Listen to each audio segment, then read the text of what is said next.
बिस्मिल्लाहिर्रहमानिर्रहीम, अस्सलाम वालेकुम। लाइव विद लुकमान शाह के साथ आपकी खिदमत में हाज़िर हैं। पाकिस्तान में पहले लोग दुआएं करते रहे कि आम इंतखाबात हो जाएं और एक मुंतखब हुकूमत आए, लेकिन जो इंतखाबात हुए एक नई टेंशन लोगों को पड़ गई है कि इतना मुनक़सिम मैंडेट सामने आया, हुकूमत कौन बनाएगा, कैसे बनाएगा। सीनियर साफ़ी तज्ज़िया कार नवाज़ रज़ा साहब हमारे साथ मौजूद हैं।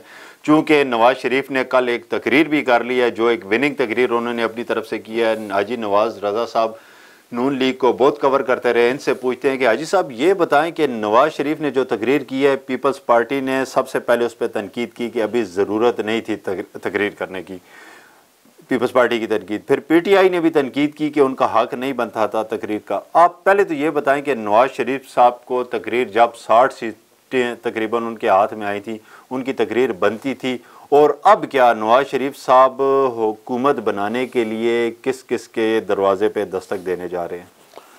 एक सवाल में आपने एक सवाल में कई सवाल आपने किए हैं। पहली बात यह कि आम इंतखाबात हुए हैं तो कोई फरीक ये नहीं कह सकता कि उसने लैंडस्लाइड विक्ट्री की है या सिंपल मेजॉरिटी हासिल की है।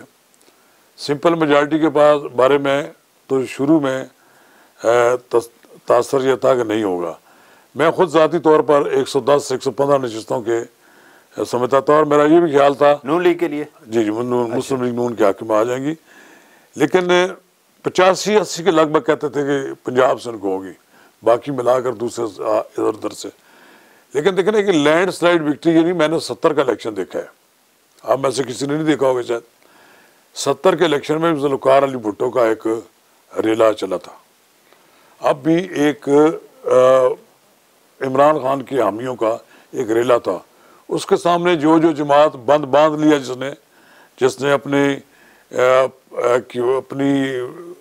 एक शरीयत साबित कर लिया या अपने वोट बैंक को उन्होंने इंटैक्ट रखा, तो वो एक बड़ी, मैं समझता हूँ, बड़ी कामयाबी है। बात यह है कि एक तरफ मुस्लिम लीग नून के जो मुखालफ थे उनके पास एंटी एस्टेब्लिशमेंट का एक नारा था और वो हर काम में इमरान खान को एक मजलूम आदमी के तौर पर पेश कर रहे थे। नहीं, एंटी एस्टेब्लिशमेंट का नारा तो नवाज शरीफ ने नहीं, वो जो नारा जो था नहीं, वो जो उस वक्त तक जब तक वो बाहर थे, जब यहाँ आए तो फिर उन्होंने मुफाहमत की बात की। यहाँ लोग मुफाहमत की बात ही सुनने के लिए तैयार नहीं है।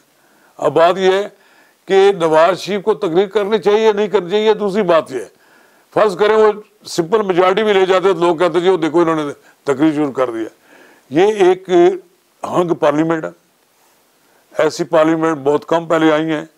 अब कोई उनके पास कहते हैं 100 के लगभग वो क्लेम करते हैं ना कि आज़ाद उम्मीदवार हैं, लेकिन 100 में सिर्फ 10-12 उम्मीदवार तो ऐसे हैं जो पहले से पीटीआई में नहीं है। अब रहे 90 में से या 85 और 90 के दरमियान कितने लोग कायम रहते हैं उसमें। अगर वो कायम नहीं रहते तो इसका मतलब ये है कि उनके पीछे अज़ाइम क्या थे पहले, अब वो अज़ाइम खुलकर सामने आ जाएंगे। मुझे लगता है कि इसमें से तोड़ फोड़ होगी जो आज़ाद अरकान की है। लेकिन हाजी साहब चलें, पहले आपको वो मैं क्लियर कर दूं ना कि आपने कहा कि नवाज शरीफ को नहीं, नवाज शरीफ पास 72 तो आदमी हुए हैं, 72 में से अब कुछ और भी लोग आ गए हैं, लेकिन इसका मतलब ये नहीं है कि उनको कोशिश करनी चाहिए। ये काम पीटीआई ने भी कहा है कि हम हुकूमत बनाएंगे, ये काम उन्होंने भी कहा है कि जो आपकी दुआ से पीपल्स पार्टी वाले भी हैं वो भी क्लेम करेंगे। पीपल्स पार्टी और मुस्लिम लीग नून ये दरिया के दो किनारे हैं, लेकिन जब उनका तीसरा उनका दुश्मन होता है पीटीआई तो फिर ये दोनों इकट्ठे हो जाते हैं। ये किनारे तो आपस में मिक्स नहीं हो गए 1.5 साल नहीं, ये तो नहीं होने के बावजूद आपने देखा पूरा इलेक्शन नहीं, बिलावल भुट्टो जरदारी ने पूरा इलेक्शन नवाज शरीफ के खिलाफ लड़ा और उन्होंने मुझे शुरू में ये आपको कहा था कि ये 1-2 नशिस्तों के अलावा वो भी एक्सेप्शनल है, नहीं ले सकेंगे। मेरा ख्याल एक तो ये ली है राजा परवेज अशरफ की, 1-2 शायद और भी हैं। इसके अलावा उनको पंजाब में कोई 2018 के हिसाब से पीपल्स पार्टी की पोजीशन तो नहीं मुस्तहकम नहीं होनी जी। 10 नशिस्तें उन्होंने पंजाब असेंबली में लिए। ये वो लोग हैं जिनका जाती वोट बैंक है, जो बरादरी के जोर पर इलेक्शन जीतते हैं या उनका अपने हल्के में असर रसूख है। यानी आप ये कह लें कि इलेक्टेबल लोग अपने आप साल से वो इस पार्टी में हो या उधर हो, वो अपने जोर से जीत जाते हैं। आपका किसी का पूछना नहीं, हुकूमत किस तरह बनेगी हुकूमत की? हुकूमत उसी तरह बनेगी। आप बेहतर पोजीशन, मेरी बात सुन, ये बदतर नहीं है लोग आपको।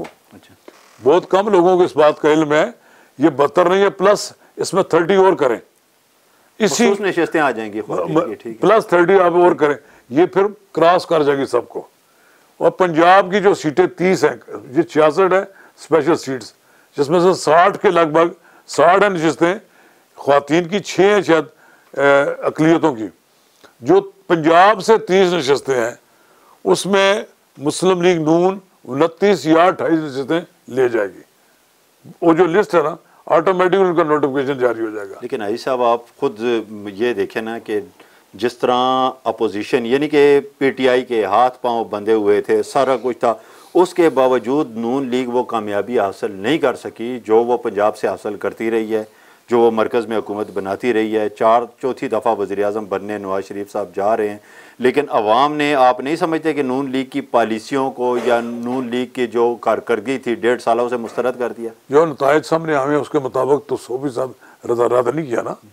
उसमें पीपल्स पार्टी भी है, उसमें मुस्लिम लीग नून भी है। अब आप देखें 100% ये इलेक्शन आप सारा जीत जाती पीटीआई, तब भी ये कहती इंतखाब में धांधली हुई है, तब भी ये कहना था।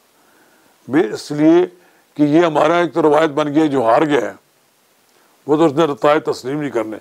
अच्छा चले, मैं मुमकिन ये कहता हूँ बात सुने, ये जो रिग्ड इलेक्शन कहते हैं उसमें ये यकीनन इस पर इल्ज़ाम लगना था।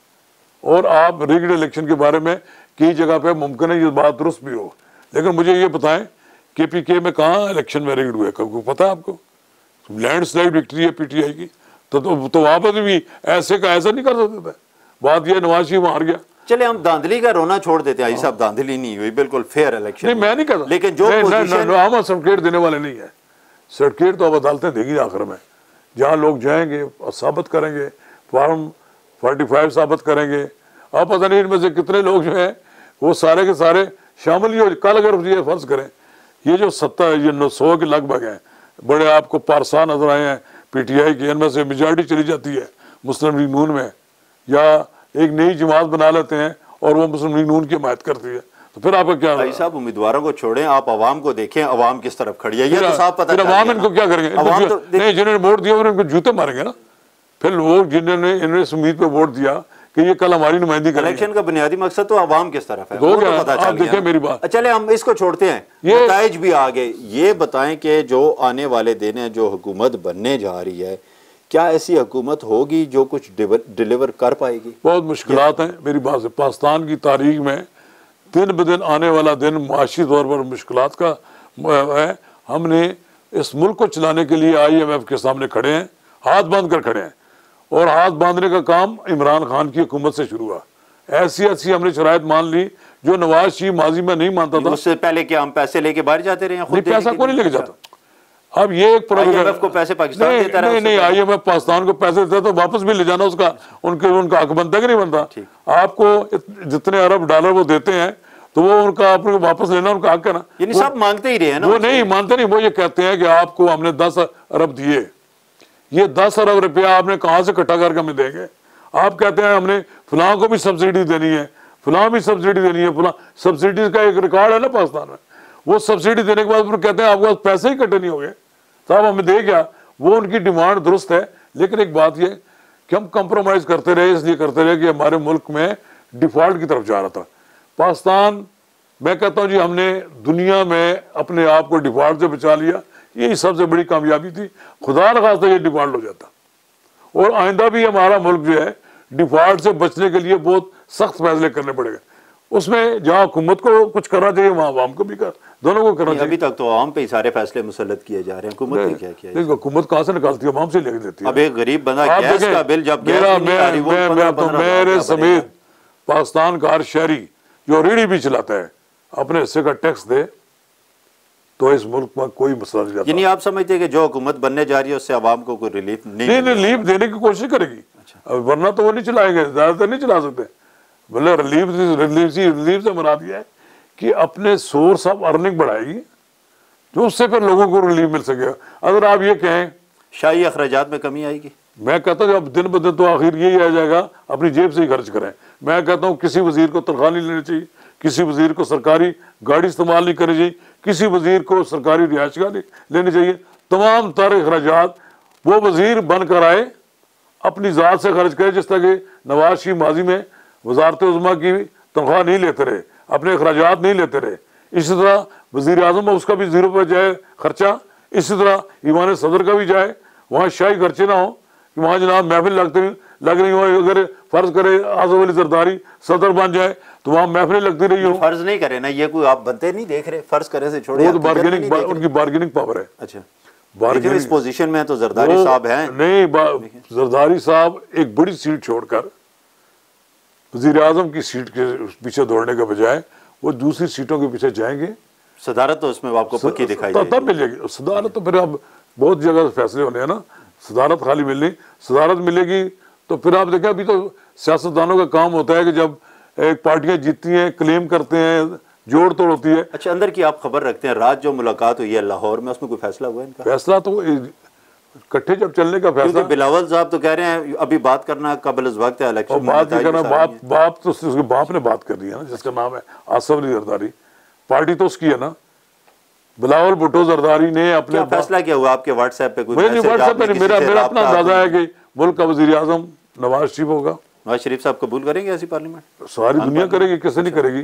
दूसरा क्या, जब आपके साथ वोट बैंक पूरा होगा, अक्सरियत होगी पार्लिमानी, और इस मुल्क का सदर जो है आसिफ अली जरदारी होगा।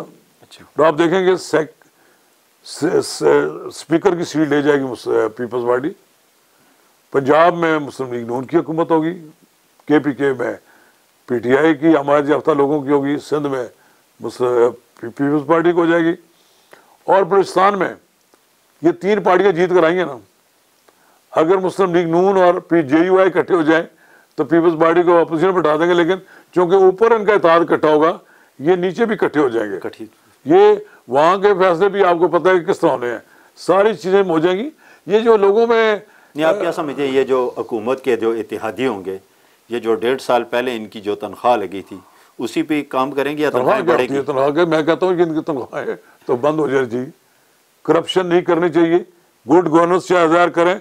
तो मेरा ख्याल ये है, तनख्वाह का मतलब कितना हिस्सा इन्हें मिलेगा, हिस्से में इजाफा होगा? हर आदमी को उतना इतना हिस्सा होगा ना जी। अच्छा, देखो ना मेरी बात सुने, अब JUI जो है उसकी 2 नशिस्तें अगर हैं तो उस हिसाब से कुछ मांगेगी ना, वो ये तो नहीं कहेंगे कि मुझे सदर बना दो।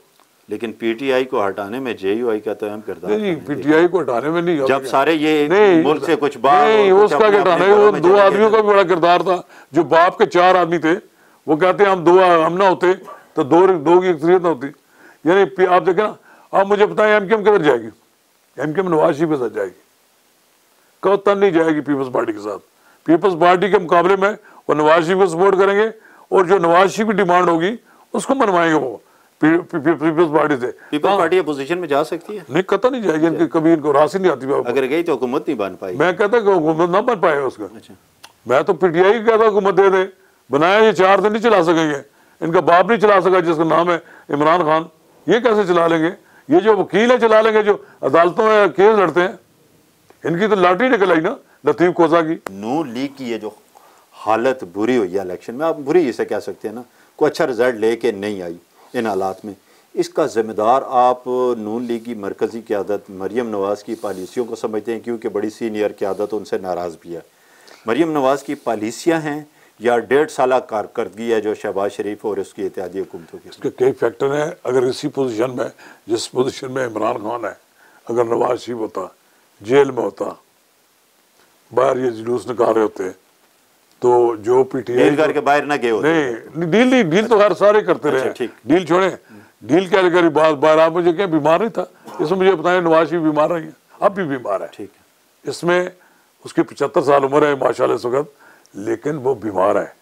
इसमें कोई उसकी किडनीज के प्रॉब्लम है, दिल के प्रॉब्लम है, और भी कहीं है, शुगर है। लेकिन आप एक आदमी का मजाक जो हमने उड़ाना है, हमने वहाँ उसको सजा ही गलत हुई थी उस वक्त। वो आया वापस, उसने आया, ये कुदरत के फैसले हैं कि जिसने 4थी बार वज़ीर आज़म बनना है। ये मेरा और आपका क्या फैसला होगा? हाँ, कमज़ोर वज़ीर आज़म बना है। अब नवाज शरीफ को चाहिए कि वो कमज़ोर वज़ीर आज़म बनना चाहता है तो उसकी मर्जी है, नहीं बनना चाहता तो वो अपोजिशन में भी बैठ सकता है। लेकिन कोई ऐसा फैसला नहीं करता कि पिंडी से देखे वो यार, वो उनसे पूछे वो यार बात की है, वो यार क्या देखे मैं अपोजिशन बैठता हूँ। अपोजिशन में उसी को बैठाएंगे जिसको बैठाना होगा। इंशाल्लाह आप देखेंगे नवाज शरीफ वज़ीर आज़म हो जाएगा। आसिफ अली, ये मेरा अपना ख्याल है कि बड़ी आसानी से आप आसिफ अली जरदारी सदारत तक पहुँच जाएंगे। फिर और भी कई चीज़ों की वो चीज़ें बनवा लेंगे।